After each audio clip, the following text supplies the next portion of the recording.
സഭാപ്രസംഗകൻ പുസ്തകത്തിൽ നിന്നുള്ള വായന. അധ്യായം 12. ഒന്നിലും സന്തോഷം തോന്നുന്നില്ല എന്ന് നീ പറയുന്ന ദുർദിനങ്ങളും വർഷങ്ങളും ആഗമിക്കും മുമ്പ് യൗവനകാലത്ത് സൃഷ്ടാവിനെ സ്മരിക്കുക. സൂര്യനും പ്രകാശവും ചന്ദ്രനും നക്ഷത്രങ്ങളും ഇരുണ്ടുപോകും. വൃഷ്ടി കഴിഞ്ഞ് മറമേഘങ്ങൾ വീണ്ടും വരും.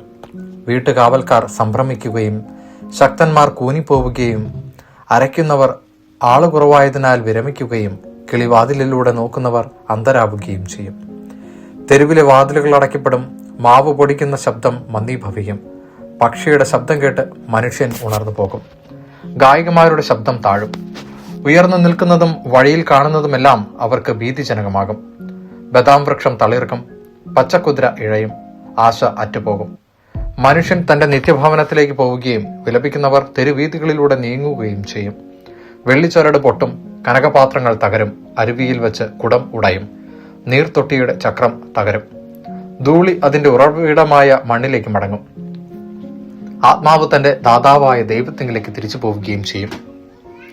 സഭാപ്രസംഗകൻ പറയുന്നു, മിഥ്യകളിൽ മിഥ്യ, സമസ്തവും മിഥ്യ.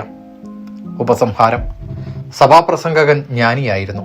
കൂടാതെ അവൻ ആപ്തവചനങ്ങൾ വിവേചിച്ച് പഠിക്കുകയും ക്രമത്തിലടക്കുകയും ചെയ്തുകൊണ്ട് ജനങ്ങൾക്ക് അറിവ് പകർന്നു.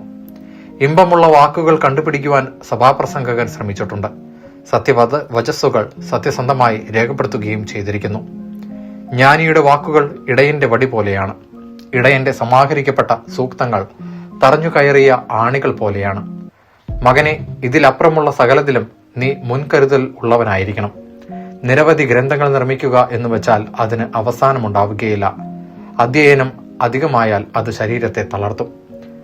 പരിസമാപ്തി ഇതാണ്: എല്ലാം കേട്ടുകഴിഞ്ഞത് തന്നെ. ദൈവഭയമുള്ളവനായിരിക്കുക. അവിടുത്തെ കൽപ്പനകൾ പാലിക്കുക. മനുഷ്യന്റെ മുഴുവൻ കർത്തവ്യവും ഇത് തന്നെ.